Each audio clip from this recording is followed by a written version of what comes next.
Hi hello ನಮಸ್ತೆ welcome to ಪರಿಸ್ mini world. ಇವತ್ತು ನಿಮಗೆ ನಿಂಬೆಹಣ್ಣದಲ್ಲಿ ಎರಡು ರೆಸಿಪಿ ತೋರಿಸ್ತೀನಿ. ರೆಸಿಪಿ ಕಾದು ಜ್ಯೂಸು. ಅದು ಮಾಮೂಲಾಗಿ ನಿಂಬೆಹಣ್ಣು ಸುಮ್ಮನೆ ಹಿಂಗೆ ಕಟ್ ಮಾಡ್ತೀವಲ್ವ, ಜ್ಯೂಸು ಚೆನ್ನಾಗಿ ಬರೋಲ್ಲ. ಅದಕ್ಕೆ ನಾವೇನು ಮಾಡ್ತೀವಿ, ನಿಂಬೆಹಣ್ಣನ್ನು ಸ್ವಲ್ಪ ಚೆನ್ನಾಗಿ ಹಿಂಗೆ ಪ್ರೆಸ್ ಮಾಡಬೇಕು. ಇದೆಲ್ಲರಿಗೂ ಗೊತ್ತು, ಆದ್ರೂ ನಾನು ಇನ್ನೊಂದ್ಸರಿ ಹೇಳ್ತಾಯಿದ್ದೆ, ಯಾಕಂದರೆ ಮನುಷ್ಯರಲ್ವ ನಾವು ಮರ್ತೋಗ್ತಾ ಇರ್ತೀವಿ. ನನ್ನಂಥವ್ರು ಒಂದೊಂದು ಸಾರಿ ಹಿಂಗೆ ನೆನಪಿಸ್ತಾ ಇದೆ, ನಿಮಗೂ ನೆನಪು ಬರುತ್ತೆ ಅಲ್ವಾ.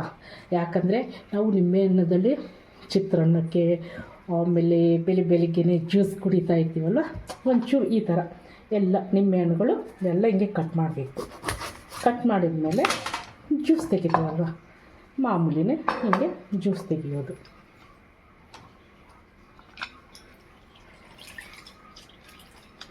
ಜ್ಯೂಸ್ ತೆಗೆದಿದ ತಕ್ಷಣವೇ ಮತ್ತು ನಾವು ಇವೆಲ್ಲ ಹಿಂಗೆ ಇರ್ತಾವಲ್ವ, ಇವೇನು ಮಾಡ್ತೀವಿ ನಾವು ಒಂದೊಂದು ಸರಿ ಮನೇಲಿ ತಾಮ್ರೆ ಪಾತ್ರೆಗಳು ಅವು ಇವು, ಆಮೇಲೆ ಶಿಂಕು ತುಳಿಯೋಕ್ಕೆ ಹಂಗೆ ಯೂಸ್ ಮಾಡ್ತೀವಿ. ಜಾಸ್ತಿ ಇದ್ದರೆ ವೇಸ್ಟ್ ಆಗ್ತಾವಲ್ವ. ಆ ವೇಸ್ಟ್ದಲ್ಲೇ ನಾವು ನಿಮಗೆ ಉಪ್ಪಿನಕಾಯಿ ಹೆಂಗೆ ಅನ್ನೋದು ತೋರಿಸ್ತೀವಿ, ಓಕೆನಾ? ಆಯ್ತು, ಇನ್ನೊಂದೇ ಒಂದೈತೆ, ಇದೊಂದೇ ಲಾಸ್ಟ್. ಓಕೆ, ಎಲ್ಲ ರಸ ಎಲ್ಲ ಹಿಂಡ್ಕೊಂಡಿರ್ತೀವಲ್ವ, ಆಮೇಲೆ ಇರ್ತಾವಲ್ವ, ಇದರಲ್ಲಿ ನಾನು ಏನು ಮಾಡೋದು ಅಂತ ನಿಮಗೆ ತೋರಿಸ್ತೀನಿ. ಇವು ಜ್ಯೂಸ್ ಎಲ್ಲ ತೆಗ್ದಿರ್ತೀವಲ್ಲ, ತೆಗ್ದಿರೋನು ಹಿಂಗೆ 4 ಭಾಗ, ಒಂದ್ರದಲ್ಲಿ ಹಿಂಗೆ 4 ಭಾಗ ಎಲ್ಲ ಕಟ್ ಮಾಡ್ಕೊಳೋದು. ನಮಗೆ ಅದೇ ಚಾಕುದಲ್ಲಿ ಆದರೆ ಸ್ವಲ್ಪ ಕೆಲಸ ಲೇಟ್ ಆಗುತ್ತೆ, ಕತ್ತರಿದಲ್ಲಾದರೆ ಬೇಗ ಆಗುತ್ತೆ. ನಾವು ಫುಲ್ ಫಾಸ್ಟಲ್ಲಿ ಇದು ಜನ್ರೇಷನಲ್ಲಿ ಇದ್ದೀವಲ್ಲ ತಾನೇ ಈಗ, ಅದಕ್ಕೆ ಕೆಲಸಗಳು ಬೇಗ ಮಾಡ್ಕೋಬೇಕಲ್ವ, ನಮಗೂ ಟೈಮ್ ಸೇವ್ ಆಗುತ್ತೆ ಅಲ್ವಾ. ಕೆಲಸಕ್ಕೆ ಹೋಗೋರಾದರೆ ಇನ್ನೂ ಬೇಗ ಬಟ್ ಮನೇಲಿರೋರು ಓಕೆ ನೋಡಿರಿ, ಅರ್ಧ ಗಂಟೆದಲ್ಲಿ ಮಾಡೋ ಕೆಲಸ 5 ನಿಮಿಷದಲ್ಲಿ ಆಗೋಯ್ತು. ಆಮೇಲೆ ಇದರಲ್ಲಿ ಬೀಜ ಇರ್ತಾವಲ್ವ, ಬೀಜ ಎಲ್ಲ ತೆಗೆದು ಸೈಡ್ಗೆ ಇಟ್ಕೋಬೇಕು, ಆಯಿತಾ? ಆಮೇಲೆ ಹಿಂಗೆಲ್ಲ ಕಟ್ ಮಾಡ್ಕೊಂಡಿರೋವೆಲ್ಲ ನಾನು ಒಂದು ಬೌಲ್ಗೆ ತಗೊಂಡು ಇಟ್ಕೊಂಡಿದ್ದೀನಿ, ಅವನ್ನೆಲ್ಲ ಇದಕ್ಕೆ ಟ್ರಾನ್ಸ್ಫರ್ ಮಾಡೋದು. ಆಮೇಲೆ ಮೆಂತ್ಯ ಇರುತ್ತೆ, ಮೆಂತ್ಯ ತುಂಬ ಒಳ್ಳೆಯದು ಅಲ್ವಾ, ಮೆಂತ್ಯ ಸೊಂಟಕ್ಕೂ ತುಂಬ ಒಳ್ಳೆಯದು. ಅದಕ್ಕೆ ಒಂಚೂರು ಮೆಂತ್ಯ, ಆಮೇಲೆ ಅರಿಶಿಣ ಆ್ಯಂಟಿಬಯೋಟಿಕ್ ಅಲ್ವಾ, ತುಂಬ ಕೆಲಸ ಮಾಡುತ್ತೆ ನಮಗೆ, ಬಾಡಿಗೆಲ್ಲ ಹೀಟ್ ಮಾಡುತ್ತೆ. ಸಣ್ಣ ಆಗೋರು ಬೇಗ ಬಿಸಿನೀರಿಗೆ ಸ್ವಲ್ಪ ಅರಿಶಿಣ ಹಾಕ್ಕೊಂಡು ಬಿಸಿನೀರು ಕುಡಿದ್ರೆ ಸಣ್ಣ ಆಗ್ತಾರೆ. ಅರಿಶಿಣ ಹಾಕ್ಕೊಂಡಿದ್ದೀವಿ ತಾನೇ.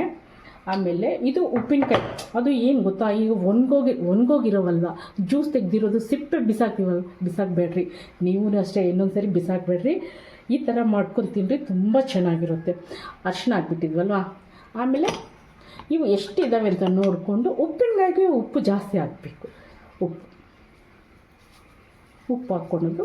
ಆಮೇಲೆ ಸ್ವಲ್ಪ ಮೆಂತ್ಯ ಕಾಳು ಇರುತ್ತೆ ಅಲ್ವ, ಸ್ವಲ್ಪ ಮಿಕ್ಸಿಗೆ ಮಾಡಿಕೊಂಡು ಒಂಚೂರು, ಅಂದರೆ ಜಾಸ್ತಿ ಹಾಕಿದ್ರೆ ಮತ್ತೆ ಕಹಿ ಬರುತ್ತೆ, ಒಂಚೂರಷ್ಟು ಸಾಕು.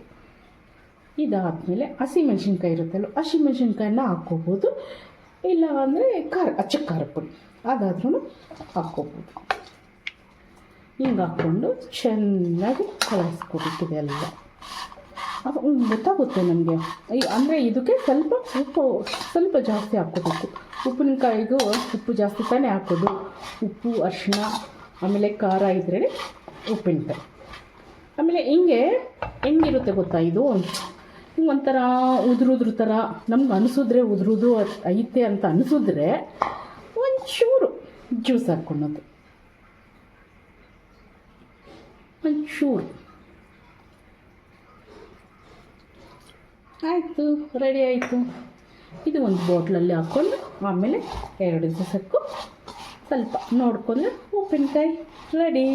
ಆಮೇಲೆ ಜ್ಯೂಸ್ನ ಏನು ಮಾಡ್ತೀನಿ ಗೊತ್ತಾ, ಅದನ್ನು ತೋರಿಸ್ಬಿಡ್ತೀನಿ. ನಾವು ಯಾವಾಗ ಚಾಕ್ಲೇಟ್ಸು ಹಂಗೆಲ್ಲ ತಗೊತೀವಲ್ವ,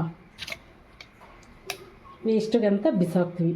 ನಾನು ಇದನ್ನು ವೇಸ್ಟ್ ಮಾಡಲ್ಲ, ಇದರಲ್ಲಿ ನಿಮಗೆ ಜ್ಯೂಸ್ ಹಾಕ್ಕೊತೀವಿ ನೋಡಿರಿ.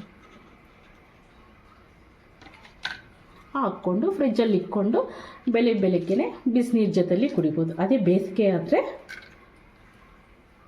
ಮನೆಗೆ ನೆಂಟರು ಫ್ರೆಂಡ್ಸು ಯಾರನ್ನ ಬಂದರೆ ಆವಾಗ ನಿಂಬೆಹಣ್ಣಿಲ್ಲ ಅಂತ ಪರದಾಡ್ತೀವಲ್ವ, ಅಂಗಡಿಗೆ ಹೋಗಬೇಕು. ಅದೆಲ್ಲ ಬೇಕಾಗಿಲ್ಲ. ಬಂದ್ರಾ ಸ್ವಲ್ಪ ಸಕ್ಕರೆ ಪೌಡಿ ಹಾಕ್ಬಿಡು, ಆಮೇಲೆ 1 ಕ್ಯೂಬ್ 2 ಕ್ಯೂಬ್ ಹಾಕೋದು, ಕೊಟ್ಬಿಡೋದು ಅಷ್ಟೇ. ಇದು ಫ್ರಿಜ್ಜಲ್ಲಿ ಇಡ್ತೀನ, ಆಗೋಯ್ತು. ಆಮೇಲೆ ಏನಪ್ಪ ಪರಿಮಳ ಇಂಥ ಕಂಜ್ಯೂಸು ಇಂಥದ್ದಲ್ಲಿ ಮಾಡ್ತಾರೆ, ಬಟ್ ಕಂಜ್ಯೂಸ್ ಏನಿಲ್ಲ, ಈ ಥರವೂ ಇದ್ದಾವೆ. ಬಟ್ ಇದರಲ್ಲಿ ಆಲ್ರೆಡಿ ದೊಡ್ಡದು ಇದು ಬರುತ್ತೆ ನೋಡಿರಿ, ಏನದು ಬೆಟ್ಟದ ನಲ್ಲಿ, ಅದರಲ್ಲಿ ಆಲ್ರೆಡಿ ಜ್ಯೂಸ್ ಮಾಡ್ಕೊಂಡು ಇಟ್ಕೊಂಡಿದ್ದೀನಿ. ಅದಕ್ಕೆ ಇದು ಫುಲ್ ಆಗಿಬಿಟ್ಟೈತೆ, ಅದರಿಂದ ಈ ಥರ ಮಾಡ್ಕೊಂಡಿದ್ದೀನಿ. ನೀವು ನಿಮ್ಮ ಮನೇಲಿ ನಿಂಬೆ ಹಣ್ಣು ಬಿಸಾಕಬೇಡ್ರಿ, ಈ ಥರ ಯೂಸ್ ಮಾಡ್ಕೊಳ್ರಿ. ನನ್ನ ವಿಡಿಯೋ ಇಷ್ಟ ಆಯಿತು ಶೇರ್ ಮಾಡಿ, ಲೈಕ್ ಮಾಡಿರಿ, ಸಬ್ಸ್ಕ್ರೈಬ್ ಮಾಡಿರಿ. ಓಕೆನಾ? ಬಾಯ್, ಥ್ಯಾಂಕ್ ಯು.